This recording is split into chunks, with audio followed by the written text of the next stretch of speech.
New Thought Media Network. We are a global broadcast network of positive music, media, and entertainment, inspiring humanity's evolution along the journey of enlightenment and creating a world of love, peace, empowerment, and prosperity for all. New Thought Media Network. Positively inspiring.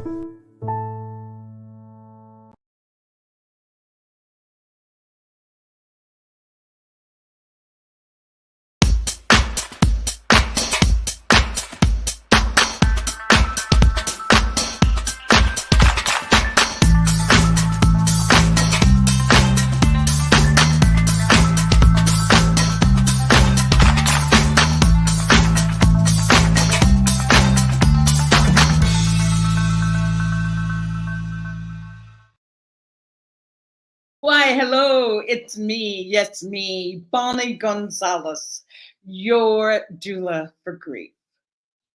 Welcome, welcome, welcome. And before I launch into my usual dialogue about loss and grief and all of my background credentials, I just want to start this show today. I want to start it in gratitude. And I just want to thank New Thought Media Network for allowing me the platform to speak on a very difficult subject. And not only New Thought Media Network, but I would love to thank my producer, Joe Rosenberg, who without Joe, there would be no Doula for Grief. There would be no Bonnie. And Joe is here faithfully with me every week, and we start to prepare a few days before. So he's just always on 24/7. I can call him, I can ask questions. He's just always there for me, supporting me. So I just want to give a big shout out to New Thought Media Network, a shout of gratitude, and I want to give an even more abundant, heartfelt gratitude to Joe, who is just producer extraordinaire, producer numero uno. So thank you, Joe, for being here and being behind the scenes. And thank you for making it happen every week. So with those accolades in place and with that show of gratitude, okay, a little bit about me. I am, as I said, Bonnie Gonzalez. That hasn't changed in the last 30 seconds. And I am a grief coach. I'm a registered nurse. I'm a religious science practitioner and a licensed soul collage facilitator. And my favorite thing of being that I am is that I am a human being right here on the planet with you during these truly auspicious times, helping to navigate the choppy waters of grief.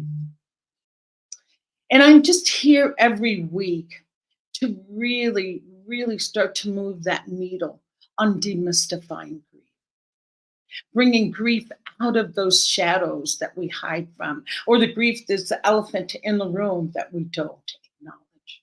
And my job is, not even job, my mission, my vow is to bring grief into our everyday conversation. And I learned something new every day. The other day I was at a meeting with some other people that are truly interested in grief and death and dying. And the subject came up and someone's, because we were talking about Death Cafe. I think I've mentioned that before. It's an organization that has local chapters that discuss death and dying. And it's not even death and dying, but it's death. It's like, what's your thought on death? And the tagline, I love it. It's like, talking about death won't kill you. Yes, talking about death won't kill you.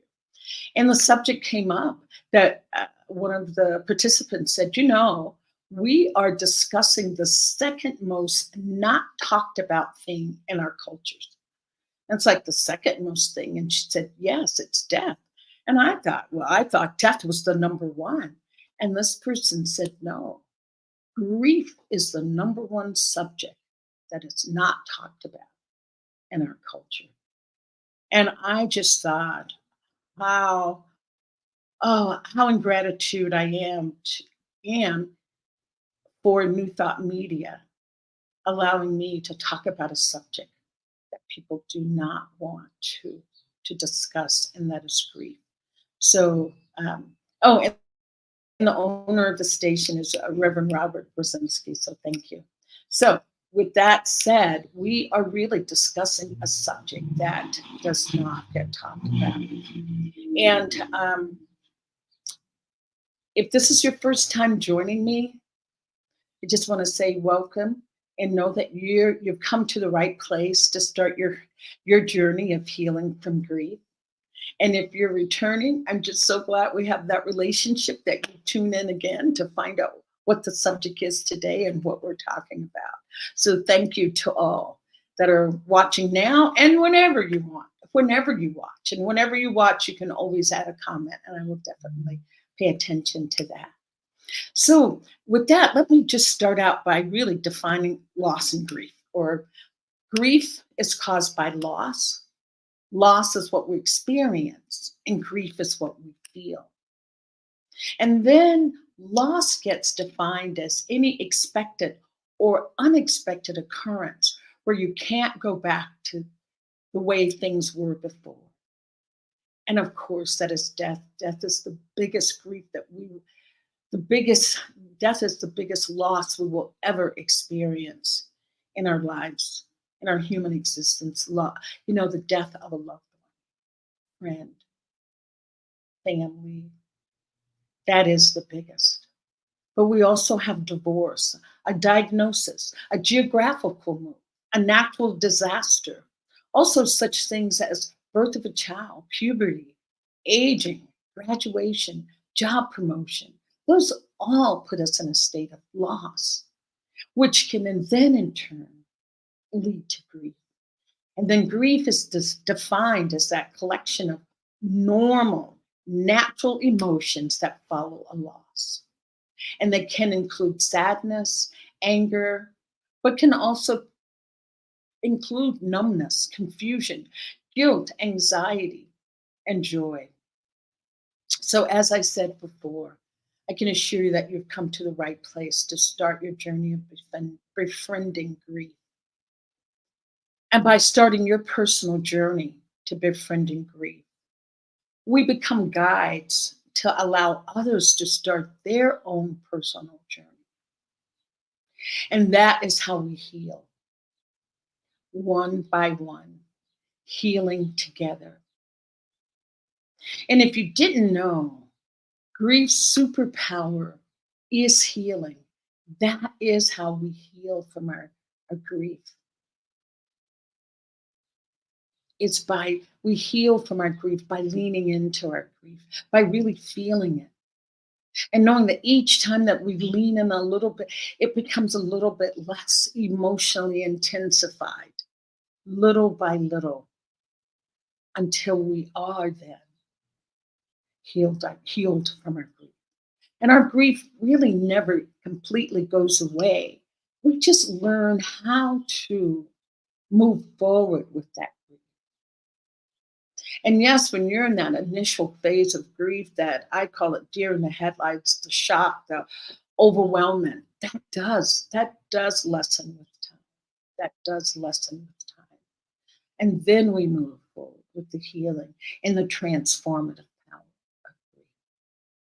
So I will stop there with my sharing around grief, but just to know that grief is definitely a human experience and one not to be shied away from. Grief can hide out in our bodies. Unresolved grief can hide out in our bodies. And that's another show, okay? But today we have just, a really sensitive theme.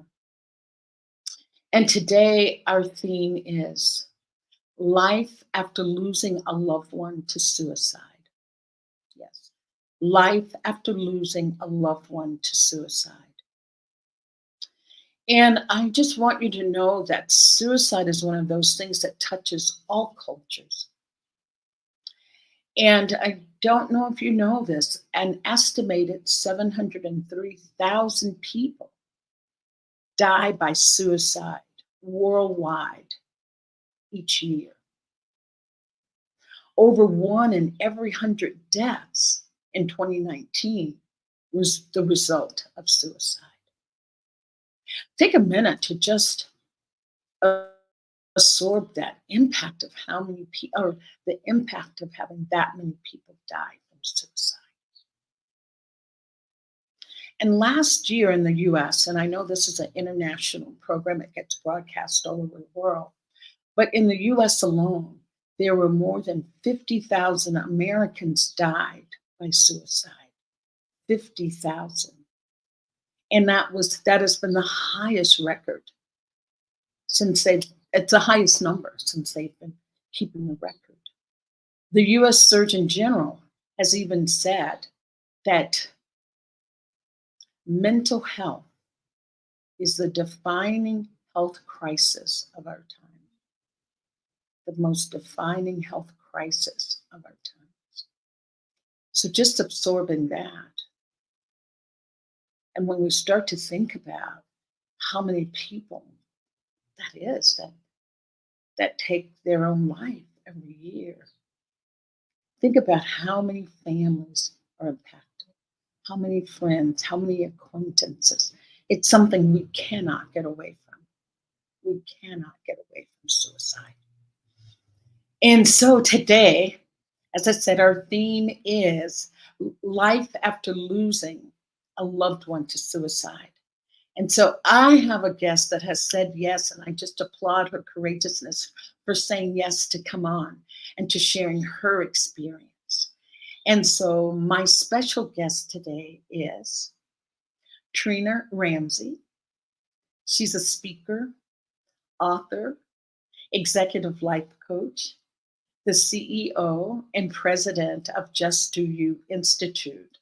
And most importantly of all, she's a beloved good friend. So welcome to the program today, Trina Ramsey.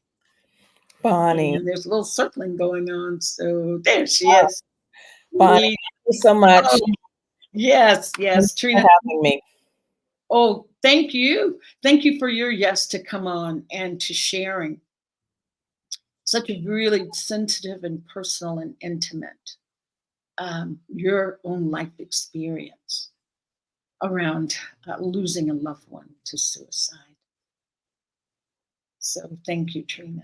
Oh, it's my pleasure. Thank you for creating this space and for doing what you do. It's such important work. And you know what you said about the statistics. Not a lot of us are brave enough to be doing this work on a day-to-day basis. So I know what a caring person you are, and that this is what you're built for. So we appreciate you. Yeah, Trina, I'm going to say that's my tagline, but then you're built for this if you're sharing it. And I know that you have some work in progress, even around you're continuing your own healing. So I'll let you tell share with us your story. Yeah. Around losing a loved one. Yeah. So I lost my mom when I was 14 years old.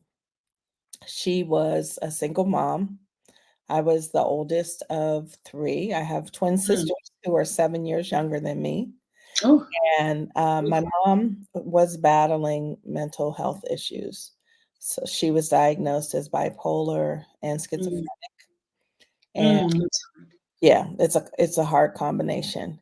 And you know, so she was in and out of employment, and we lived with our grandmother for much of the time because of that. And you know, so she was hospitalized several times, and she did have several attempts, but when I was 14 is when she succeeded. And so sorry. Yeah, she was 35. Oh, Trina is such a young woman. Yeah. Such a young woman. Yeah. And your mom's name? Yvonne. Yvonne Troutman Bradley. She would have been, she was 20 years older than me, so she would have been 77 had she lived. Yes. Young. Yeah, Trina. Yeah. So, I can share a little bit more. It's when I was about 12, she actually shared her diagnosis with me. That's a So, lot to hear for a 12-year-old. yes, I was already like big sis. I was, helping with my sister's hair and cooking and things like that. And, bipolar, you have the highs and lows. And for her, Mhm. manic was fun mom. So Okay, okay. let us jump on the beds. There was one time Mm. she painted the bathroom this Pepto-Bismol pink. And then Wow. because she was also, manic, she didn't clean it up and cap everything. And so my sisters got into it. They were like 2. And Oh so my goodness. they looked like little, Teletubbies running The around. little pink And we girls. we Oh had my to we goodness. had to put them in the bath and clean them up. And it's interesting because once I found out the diagnosis, then I no longer saw Fun Mom as Fun Mom. It put me into Oh. like, oh, this is a problem. I have to fix it. I have to stand. Mm. So Trina, so yeah. the impact for me was a lifelong kind of relationship with Superwoman. And I Mhm. was mini mom. And so, and even after she passed, unfortunately, we lost our grandmother 4 months later. Oh, that's a Yeah, double win. Oh yeah, my goodness, Trina. Feels yeah. like just like your childhood came to an end very early. I mean, Yes, 12. It sounds yes, like. very Do, much. do you remember before you knew her diagnosis? Was there any concern? I mean, you're just a 12-year-old. You Mhm. can't take on any responsibility at 12 other than being 12. Right. Do you remember having any concern before that, before she Oh, yeah. shared? I mean, it was very obvious, because her swings were so hard. And Oh, like I said, she had multiple attempts that I had, been aware of. And so she'd go into the hospital. And back then in the 70s and early 80s, the treatments were very harsh. She had heart shock therapy and, you know, very strong medicines. And she explained to me that she didn't, and people to this day have, they struggle with adhering to the medications. yes, the medication, the regime is just Yeah, people don't wanna take those yeah, medications. yeah. So I ended up writing in this book that I'm working on a Mhm, vignette that I remember. She was a chain smoker, and I mhm. remember she would go out on the back porch and she would just sit and smoke and just kind of like stare off. This is when she was kind of like struggling. And I remember sitting with her and I ended up writing kind of like almost like a fictionalized version of that moment, where Mm. I was actually kind of tuning into her and tuning into, Oh, terror energy. what she would be saying or thinking. Mhm, mhm. I didn't prepare or bring any of my writing with me, but I did as I've started to decide to write the book, Yes. started to reframe my relationship to the grief, and that's a little bit more of a story, so, Mhm. if we can kinda come Right, back to that. Yeah. right. And, I was gonna say, and you said you lost your mom when you were 14, so I'm just thinking back to that time in our own history and understanding of mental illness. Mhm. There's such a big stigma Very much attached. so. I mean, even now, It even we think we're so evolved, but Yeah. can you speak to that a little bit, Oh, what yeah. with Absolutely. grandma's reactions and that kind of Yeah, thing? yeah. So, well, there was a time when I got into a fight because someone called my mom crazy. You know, Oh, there was oh, we had, I grew up in the project. It was like the townhouse type projects, very and close what city in were you in? Johnstown, Pennsylvania, which is in Western Pennsylvania. Pennsylvania, a Mhm. little bit east of Pittsburgh, about an hour east of Pittsburgh. So people knew each other. Everybody basically knew everybody's business kind of thing. Yeah, yeah, Um, yeah, I know small towns. Also community, there's a Mhm. much more community than what we have today. Um, my grandmother, she was an alcoholic, and Oh, so no, Trina, and I do wow. believe, my mom was diagnosed in her 20s, and she got married. She had my twin sisters, but my grandmother was our home base. She was the strength, and I do believe that she was self-medicating because she was struggling with, Right. the way the world had turned out for them. And I will say, talk about the stigma. I myself carried a lot of shame for years. For Yes. years. And my mom actually ended up in the hospital for months, and she died from a stroke.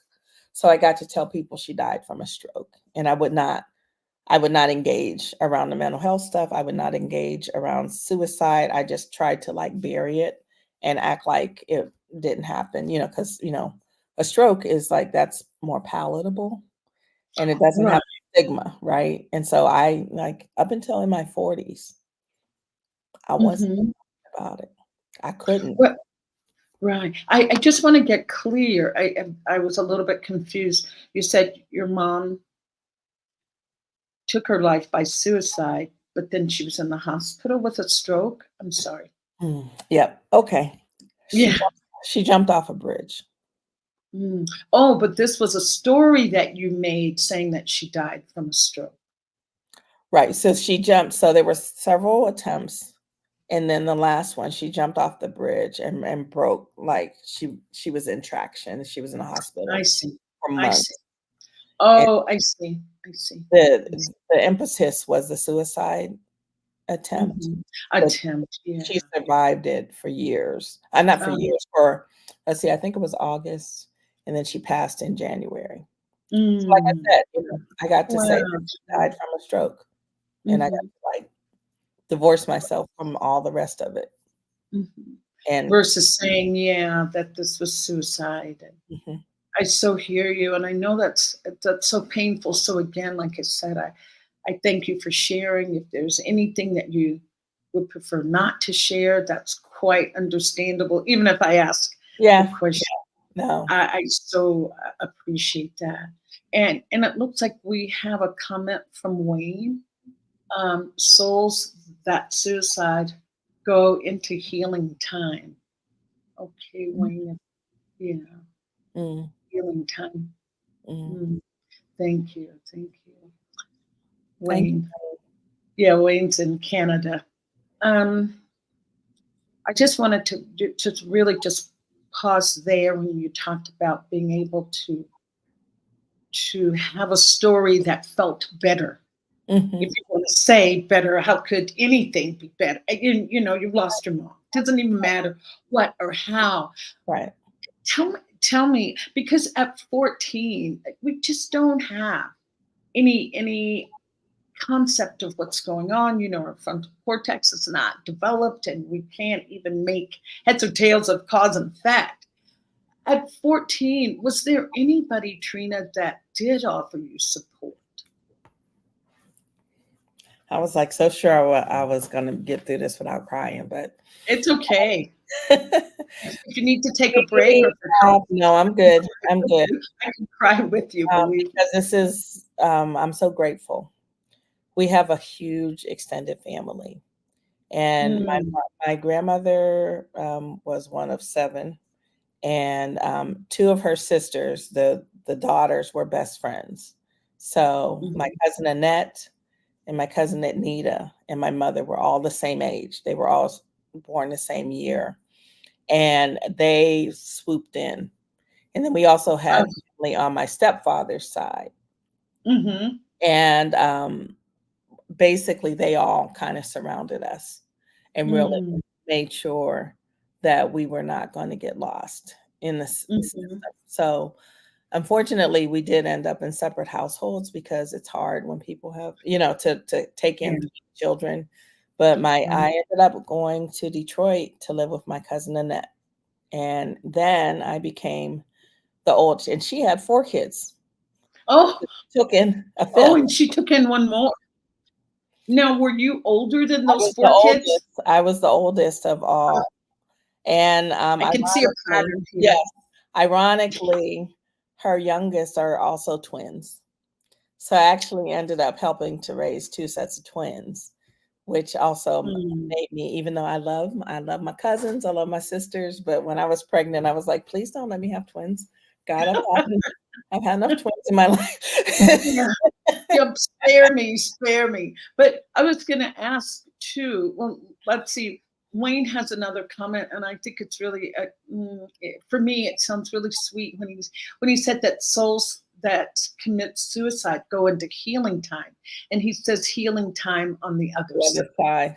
Yeah. Yeah, Yeah. eternal progress opens to every soul. Mm, Wayne, thank you for beautiful. that. Those words That's beautiful. of Yeah. being Yeah. consoling here. Thank you. And I was going to ask, so you did get separated from your sisters. Was there a point that you were reunited with Oh, yeah. them I mean, with, our in one families, household? no, not really, because I was 7 years older, so Oh, yeah. I was in ninth grade. I was able to finish college, and then all of us ended up going to college. But Mm, our families, like, they would come visit me on campus. I went to school in Pittsburgh. They were in Harrisburg. They came with some other family members to my high school graduation in Detroit.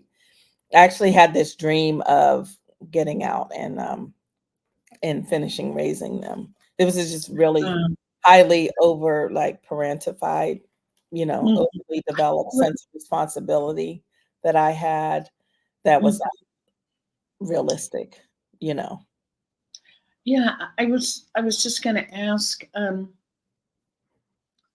too. I'm just trying to think how I want to phrase this. Oh, common some common issues maybe that come up from children whose parent may have taken their own life. The first thing I think in so many people that do have loved ones that take their own life is that sense of guilt. And, I wonder what I could have done. Did any of those things come up, Trina, for you, or were you just too young Yeah, to go in that direction? yeah. I never felt guilt. Um, Mm. I never felt guilt. I just felt this ache Hmm. for years. I would get mad at myself my sisters and I, there's the death anniversary, there's her birthday, and there's Mother's Day. And so if I somehow went through one of those milestones without, like, you know, falling apart or whatever, then I would, like, get mad at myself, like I wasn't being a Ooh. dutiful Yeah, daughter. you weren't loving enough. You didn't Yeah, love your mom enough. You yeah, should be always feeling, oh, yeah, yes. That's common with grief, mhm, especially with losing a loved one. yeah, Sometimes people feel like they need to continue to grieve forever to show their depth of love. yeah, That if yeah, you're over this, quote unquote, we know there's no such thing as being over. exactly. But if No, you're feeling good, if you're happy, so many people fall into guilt there, yeah, Trina. yeah. So it sounds like you were aware of that. Yes. Yes, Mhm. and I also, it took me a long time, and in my coaching journey, I've done a lot of work, Yes. when you grow as coaches, you take in a lot, and you're on your own healing party. I mean, Mhm. your own Yes. healing, it is a party sometimes, but your own It healing can be a party. It all depends on how you wanna hold it. A pity party or a joyous party. It's your Yeah, choice. yeah. Choice, that's it. Yes, choice, Choice is exactly, yours. exactly, Yeah. but it was, somewhere around when I was 48 that I first wrote about it. I was included in a book that was called Stuff I Never Told. And there's a Mm, subtitle that says something about the shadow of shame. I can't, like, it's yeah. not coming to mind right now. It was the first time I wrote about my mother's passing, and it cracked me open. It was a very painful process, but it also created this opening for me to start to actually be able to have conversations. And then when I Mhm. spoke at a conference, the I Am Woman conference, by my mentor Sylvia High in 20, I want to say that was 2018. I was on a panel Mhm. about mental health, and Oh. And I fell apart on the stage. Mm. Like I was able to get the message across, but people were giving me tissues and everything. And People want to help, Trina. yeah, People want to help. It's a truly innate thing. yeah, When we see someone in emotional pain, yeah, we want to help. yeah, And yeah. And then we have, I had 2 people come up, and this is what I found now that I have found my voice and been mhm, to start to have conversations, the commonality is there. So I had people come up to me after the talk, and they're like, I want to tell you about my sister. I want to tell you about my niece, because again, that was pre-pandemic. I do believe that the pandemic and the amount of pain that people were under in the pandemic has helped us to be more accepting and open around mental health issues and around suicide, but we still have a ways to go. There certainly yeah, is still stigma, but there is more acceptance to talk about our own pain and our own journey, and things like getting therapy and taking meds. People are able to talk about these things and not hide them the way our family did. right. Right. And I still feel though we have a long way to go, but at least you're starting to make the inroad. Just us sitting here today is another way. You're sharing your story on stage Yeah. is another way. And I want to bring it back to even you now, versus the 14-year-old who was just trying to survive a horrific, painful experience in her life. Do you feel now, do you ever have any fears around maybe your own mental health? It's like, wow, could this happen to Oh, me? Your grandma, your mom. It's like, yeah, can you speak to that maybe a little bit? oh yeah. I mean, I mean, because that these issues can be hereditary, right? And so I have I've gone through therapy myself several times. Haven't had any like strong indicators, but one of my twin sisters has had issues with mental health herself. And then struggling. yeah, and then during the pandemic, my son went through some challenges, and that was the piece that Mm, it messed me up. It messed me up because I was almost putting my mother's history on him in a way that was not healthy. Do you know what I mean? Yeah, Oh, I know what you mean, but we're human. yeah, Emotions, things come up for us. yeah, yeah, yeah. Come But up for us. he's doing well now, thank God. He's moved back to Virginia. He's in another space, living on his own with our cat. I'm in He's Northern California. another loss. That's another loss, the cat. The Yeah, sun going, the cat going. he got the cat. Yeah. And I did. And I was just gonna ask too, um, looking at this and looking at that 14-year-old appreciating the help that the family, the support and love that the family bestowed on you, just wrapping you in that kind of love. Um, is there anything that, well, I could ask it in two ways. What was the most helpful thing? And Oh, the other question, you can choose, which you can answer both, but you can choose the order. What do you wish that someone had said or done that didn't happen? hmm, okay. With the hindsight now, Yeah, thinking of a 14-year-old, what do you wish yeah. could have happened?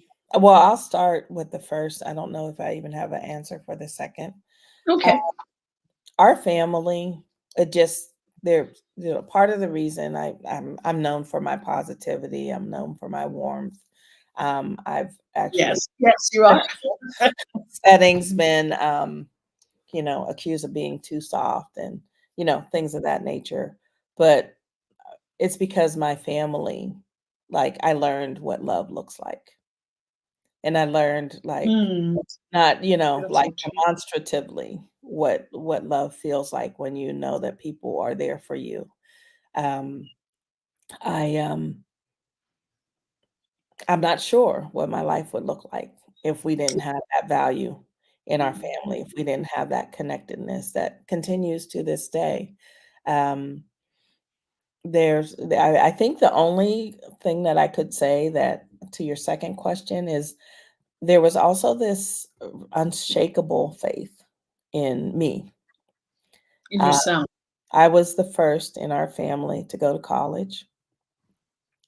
I was told, I spoke at a conference about a week ago, and I was talking about how I was told, "Oh, you can be anything. You can be the president of the United States." And, so I laughed and I'm like, don't want that job.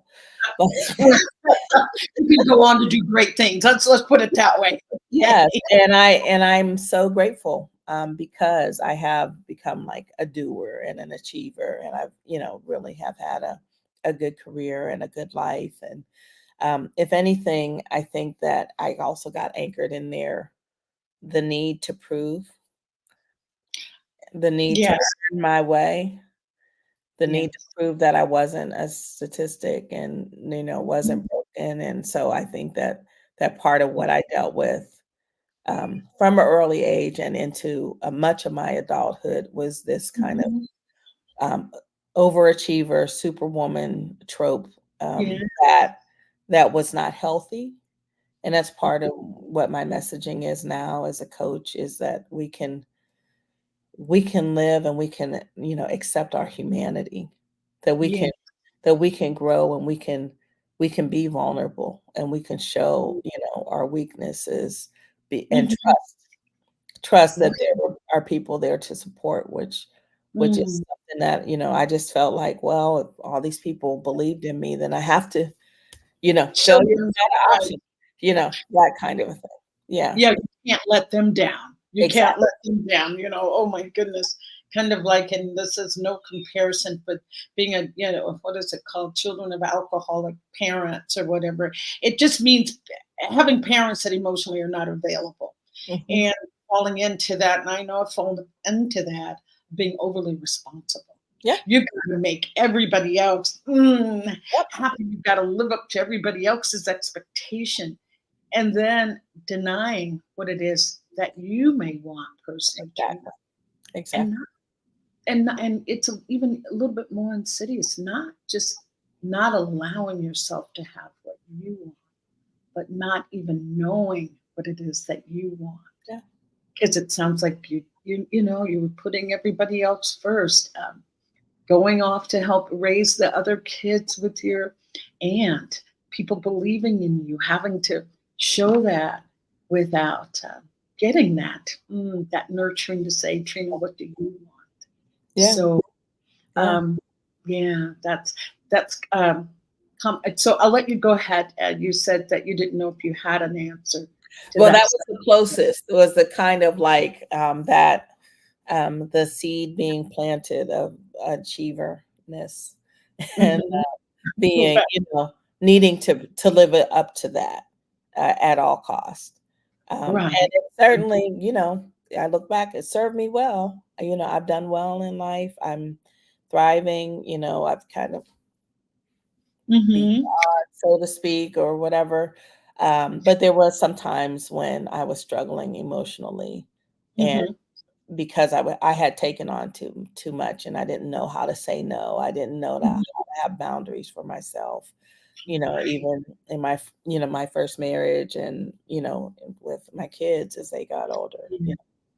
It Yeah. just manifests itself in so many different ways. Do you remember having any anger at all, Trina? I know you said there was no guilt around your Yeah, mother's. I think so. I think it was my sister and I talk about this sometimes. It was just why'd you leave us? You know, Yeah, yeah, and that. yeah, and why didn't you want to stay? Because I do have very, one of the things I'm blessed with because I was older, I do have fond memories of my mother. Uh, Oh, you got the joy of that. yeah, Yeah. yeah. Yeah. I mean, she was brilliant. I know again our community was very small, and I am still connected on Facebook with some folks who grew up with her, and so when I post things, Mhm. "Oh, she was so smart. She was, But I, got all my nerdiness from her. Um, you know, Your nerdiness. yes, yes. And also, she used to sing little ditties. She used to make up little songs while she was cooking and, things like that. So I have those fond memories of her. So I had enough to know what I was missing, if that Right. makes sense. Yeah. I was going to ask, since you're making her a person here, not just somebody that breeze through your life. What is your fondest memory of your Mhm. mom? Yeah, what story would you like us to hear? Yeah. Even Oh, as a person, yes, yeah. yes. Um, she liked to cook. Mm. She would make these little songs that would go along with her cooking. Oh, She also had a beautiful voice, and my stepfather was in a band. And so they ended up not being together for a very long time, which brought us back to grandma's house again. But okay. she would sing. She would sing with his band, and they would, practice in different people's basements. And so I got to see her sing with them. And do you remember the song "What's It All About"? Alfie? Alvin? I Mm. do remember her singing Oh, that song in particular. that is sweet. That is sweet. Yeah. So Alfie. Um, and so it sounds like you got a lot of your talents from your mom. You would talk about nerdiness, because nerdiness for me could be a good thing. It is a Right? good thing. I'm proud of it. Yeah. It's, you got the glasses to prove it, huh? No, no. You look beautiful. You look beautiful, stunning. Um, but you attribute your writing skills to your mom? I don't know so much about writing, but okay, so she would the games that we played were all like brainy kind of games, Oh, cribbage, oh, I couldn't play. Yes, okay. She made you play tri- cribbage. triominoes. Did you ever play Uh, triominoes? It's like we were big. the dominoes with three sides instead of two. No, Uh, we were a little impoverished, Trina. We didn't have board games. We were trying to keep my dad was trying to keep food on the table. Oh, what's that expression? Where you kids better go outside and play. That was yeah. yeah. So she taught you board game. Well, there was an age difference between us as well, Trina. Yeah, yeah, that's true too. But yeah, so and I'm very competitive with stuff like that. Oh my gosh, I really? love jigsaw puzzles. Now, I will shout out my fiance, Keith. I don't even Yeah. know if I told you this story, Bonnie. He actually, I got into back into doing jigsaw puzzles, and he took my mother's high school graduation picture and Wow. blowed it up into a puzzle, 1,000 Oh piece my puzzle. gosh. I know you're watching at some point. A Oh, 1,000 puzzle, which has well, been one of the Keith. most challenging. Like, I'm at the 80% mark, and it's all hair, and it's all just dark. Oh my gosh. And but it was such a loving gesture, and Oh, I got to like be with her yeah. face and her skin tone and the dress she's wearing, and it's one of the only formal pictures that we have of her. So my sisters and I use it a lot, and it's Wow. also just an opportunity for me to kind of be with her, and in Yeah. a fun way. I was gonna say, what a loving gesture from Keith to have done that.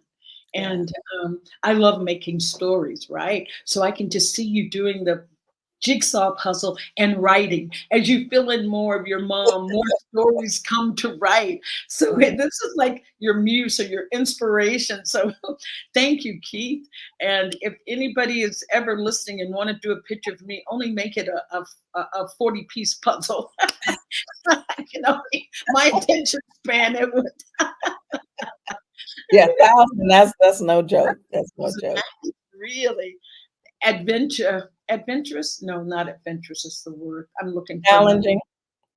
No, it's another word. It means to really have high aspirations for someone. It'll come. It'll come.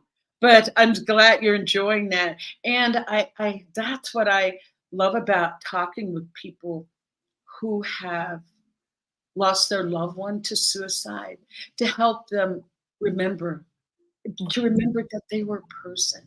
Because with our crazy society of putting stigmas on things, and that's all you'll remember. Yeah. But really, to know that this is a person, this is a Yeah. person. And as I said, in the opening, giving statistics, which I don't like, because there's no way you can really capture how many people are affected. Because when you take that number, you think about family, you think about friends, a partner, a coworker. There are lots of people. It's a ripple. Yeah. That's a ripple effect. And when you talked about asking your mom why did that happen? I think that's a really common question. Yeah. A really common question. And I had a friend just recently, I haven't seen her in years, but I just had heard that she had taken her life. And even now, my biggest question was why? Yeah. So what I did, I sat and I wrote her a letter about all the good times and how I remembered her and how she loved her kids and how we could laugh so hard together. In my closing statement, I did ask her that question, why? Yeah. And with my style of journaling, is then to allow that person to respond. Yeah. And yes, I'll let you go, then I'll go. If Yeah. you've done that. No, I have. Yeah. Well, then I'll share it. Then I want to hear yours. And I got back from her a really deep insight into depression that I had never thought of. I had never, ever. So that's why I do believe that answer came from her, because I wrote with love and with intention in my heart. And it was just, she talked about how it's this darkness that just overcomes you and you can't get out of it. It's a heaviness. It's like being buried alive. So it was quite vivid for me, which brought for me a sense of understanding to my why. Now I'm sure it's different when it's your mother. So if you feel that you want to answer that. Yeah. So, as part of we alluded to this, I'm writing another book. I have written a book more in the coaching space, but I'm working on my family memoir, and I've picked it up and put it down. But it really came to me once I started being able to talk about these things.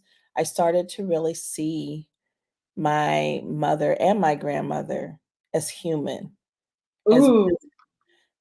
Black women in America who were dealing with what they were dealing with. And now that I haven't passed my grandmother's age yet. She was only in her late 50s when Oh, your grandma. Wow. yeah. So, Navigated but your adult life without them. exactly. And, so now that I've lived some and I've been through some things and understand the challenges and what it takes to be a Black woman in America, and certainly I'm not dealing with any of the the overt racism, the economic challenges that they were dealing with, and so I can see them more lovingly and actually understand where I was judging. I was judging in the past. I was holding, I can say this now. I was holding them both as weak. I was, it was, like when I think about it, I was like, well, who are you? You didn't know. But now this is a way for me to reconcile and to highlight my mother's brilliance, her talents, my grandmother's tenacity, and the love that she showed just by being there, being that place that we could come back to when trouble, but she was always there and she cared so much. And, so it has allowed me, and one of the things I did it audibly. I went and did a voice Okay. recorder. Recorded. Yeah. Yes. Yep. And then I went back and like journaled what I heard, but I didn't ask the question why. I just asked what they wanted to tell me. Oh, And I love that. I love that. Oh, Trina, I love that. What do you want me to know? Yep. That kind of inquiry. Yep. And what was your grandmother's name? Rosetta Troutman. So Rosetta and Yvonne. Yep. Yep. Have still been with you all of your life, and have. And I can tell, I can feel it. Yeah. There was a time, they don't do it as much anymore, but when my kids were growing up, both of them, my mother had this kind of upside down smile. She smiled and the corners of her mouth would go down. And my kids do it repeatedly. So they're on to your kids. Your son and daughter, both your son and your daughter both do that. Oh my gosh, smiling that way. Yeah. That's sweet, Trina. Believe it or not, Trina, we're getting close to quitting time. I don't know where the time goes. I always say I'm going to take a commercial break, but that never happens. And Wayne has just been chatting here in the chat. Let me just go through just a few of them. I'm not going to go through everything. I love you, Wayne. Thank you for being here. He just says that we're stars and we're beautiful, we're violet, and he says Cosmic Christ likes you. But Wayne, I've got one better. Cosmic Christ loves you. loves Wayne as well. And it's golden. Oh, and Wayne said it's veal. He likes veal, so it must be lunchtime where Wayne from Christ. You're having holy veal. Thank you, Wayne, for being out there and for listening. And because we're getting close to the hour, I just want to go through a few things. I just want to ask Trina, any parting words, anything that you'd like to share with our audience, with anyone who has lost a loved one to suicide, or just dealing with moving through life. Yeah. After suicide. Yeah. Thank you for putting up the resources here. It's one of the things that I try to do whenever I'm writing or blogging about this topic. I believe that it's so important, and also speaking to people who may be dealing with their own mental health issues right now, that it's not, it doesn't make you weak to get help. It's help to get that support that you need.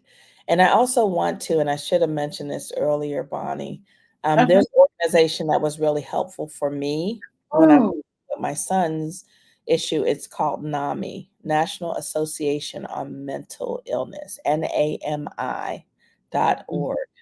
And they actually convene conferences, but they also have support groups. I was part of a support group during a pandemic of people who are dealing with mental health among their family members, as well as people who were the person who was having a first person, who was going through the mental health crisis. But it was so helpful for me to not, be in it alone.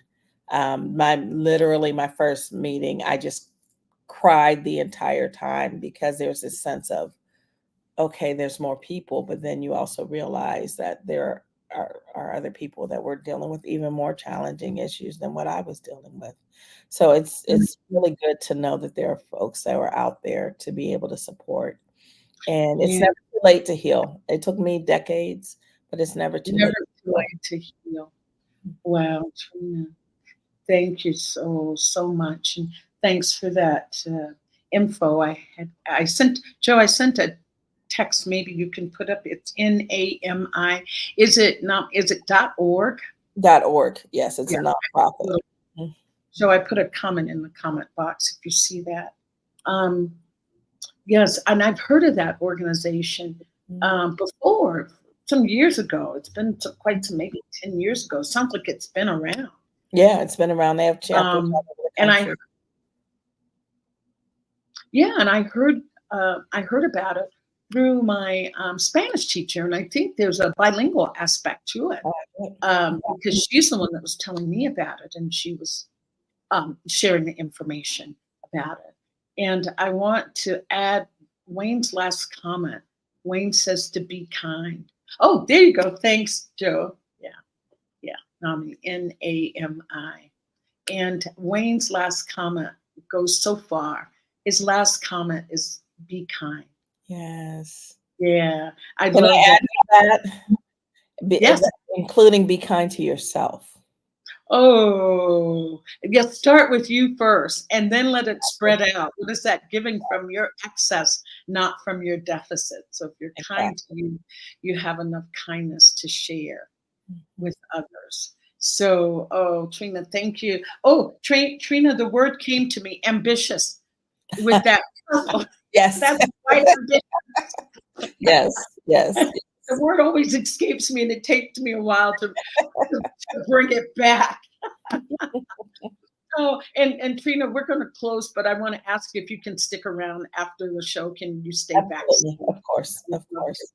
Thank you so much for having me. Oh, Trina, this has just been such a delight. I don't want to use the word delight. I want to say this has been so tremendously informative, and bringing it to so many people shy away from talking about subjects like this because they feel it's going to be heavy, you're going to get dragged down, you're going to be just so depressed. That's okay. But to see that we can hold both the joy, the laughter with Yvonne, that you can hold both. You can hold the sadness of losing them, but you can also hold the joy that they did give to your life. Absolutely. So thank you for showing that you don't have to shy away from it.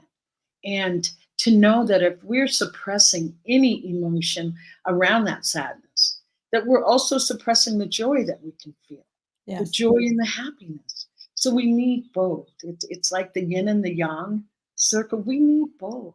They complement each other.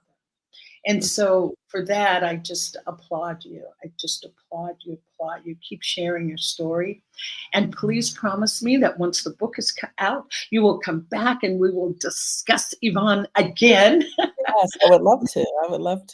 Yeah. With the new book. And I know you have another book. Would you share the title of your other book? And if you have it, I should have had you read something from your book. Well, this just means, Trina, there's more to come, part 2. It's called Just Do You, A Declaration of Independence from Guilt, Obligation, and Shame. Yes. And that Trina does have her organization, Just Do You Institute. And that is also, I think we put that up in the contact information, Just Do You Institute, that you can find there.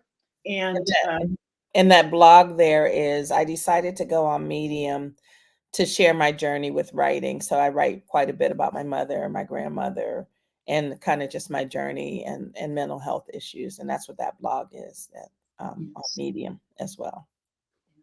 And Wayne is including us in a circle of love, ever expanding. Thank you, Wayne. Thank you. Ever expanding.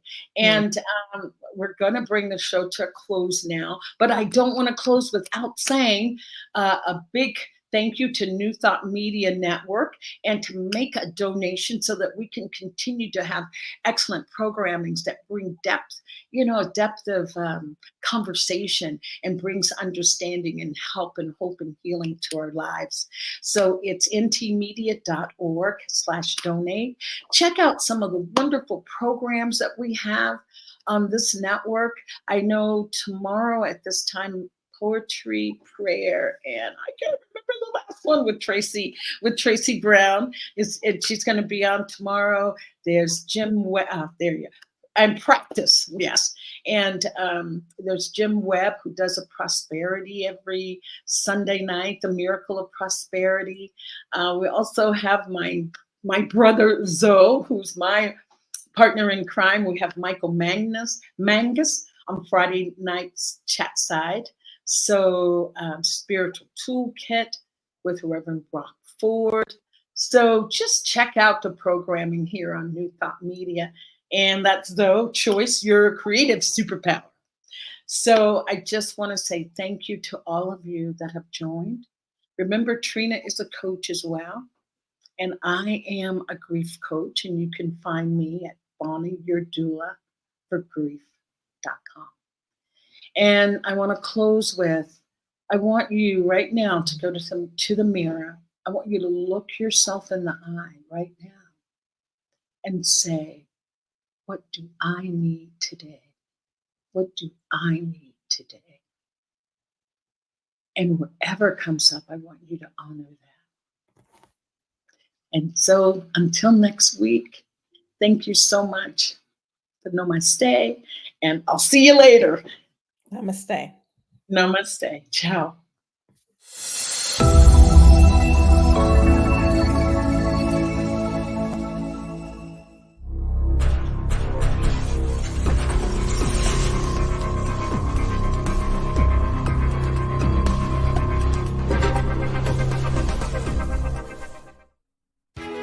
New Thought Radio, music from all your favorite New Thought artists. From Jamie Lula, Karen Drucker, Gary Lynn Floyd, Ricky Byers, Daniel Nahmod, Eddie Watkins Jr., and many, many more. 24/7 New Thought Radio. Positively inspiring.